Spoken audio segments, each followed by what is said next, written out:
Hello everyone, Junkshop here, and this is the first of two videos on healing in Fallen Earth. This one is all about healing yourself. First, you must learn to keep track of your health. The default UI layout does not lend itself well to keeping track of your health, so move your vitals window here to a spot where you can easily keep track of it. I like to keep it just below my character's head. I also recommend getting a UI mod to make your vitals stand out even more.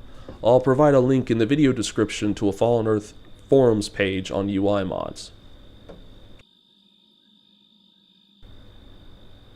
Now that you're able to keep track of your health, it's time to discuss the various heals. Your two strongest self-heals are Staunch Wound and Healing items. Second are the Empathic heals, Restoration and Benevolence. Third is Patch, and Nano Manipulation also has strong heals, but it's only for dedicated team healers. Here are the three instant heal items. Let's see, Reverse Gamma Converters, Adrenal Doses, and Metagraphs. The first uses Gamma, the second uses Stamina, and the last uses no resources but is the most expensive to craft, so choose which one you'll need based on your resource usage.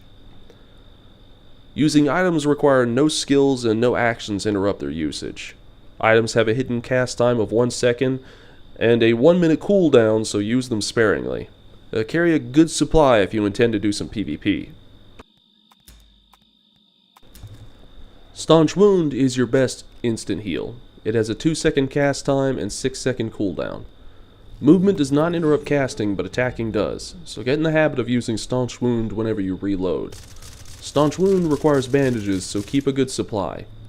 If you're only going to set up macros for one heal, then it must be Staunch Wound. Also included under First Aid is Save Yourself. This is not technically a heal, but it's important to your survival. It's 2.5-minute cooldown time in Tone's careful use, so only use Save Yourself whenever you foresee a large amount of damage incoming. Next are the Empathic heals. I personally believe all builds should incorporate empathy. Even spending no AP on Charisma or Willpower, one can still get some effective Empathic heals. These are designed to use on teammates, but are passable as your secondary self-heals. Restoration has no charge time, so nothing interrupts it. It heals each second for 5 seconds, and with just a 2-second cooldown, it's technically possible to run Restoration non-stop until you run out of Gamma. At level 55, Restoration 4 is available to everyone, and that extra 18 health per second can be quite valuable. Let's see, Benevolence is easy to use during PvE, but is a little harder to use effectively during PvP. Movement interrupts the cast, so use it carefully or you'll be an easy target. Oddly, attacking does not interrupt casting. It's genuinely possible to target yourself, use Benevolence, and then just attack from your position. As long as you don't accidentally target your enemy before casting, you'll receive the heal. It has a 1-second cast time, and that doesn't sound like much, but one can acquire a lot of bullet holes in 1 second, so use Benevolence with caution.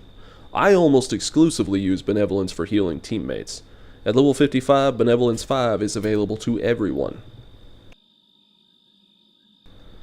Next is the Alpha Mutation Heal Patch. Its 2-minute cooldown means you'll almost never use this. Movement does not interrupt casting, but attacking does. If Benevolence is available, then you have no reason to use Patch on yourself. It does have one important role in team healing, but I'll discuss that in the team healing video.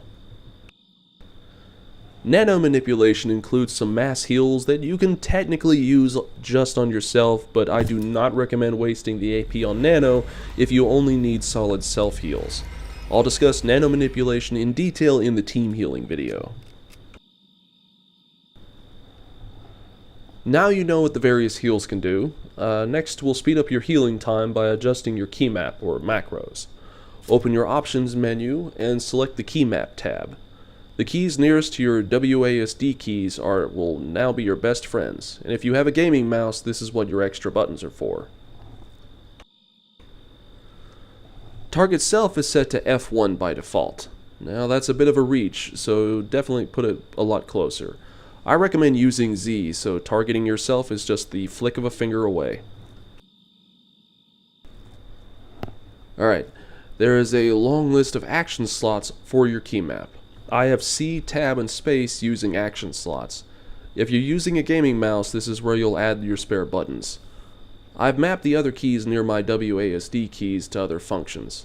You'll have to play around with this to find out what suits you best. Remember, you can use one skill and one mutation at the same time.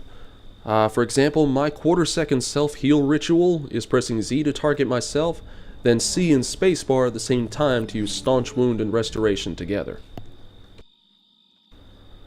Alrighty, that should be everything on self-healing. I hope this video was useful to you. Good luck, and I'll see you in the next video all about team healing.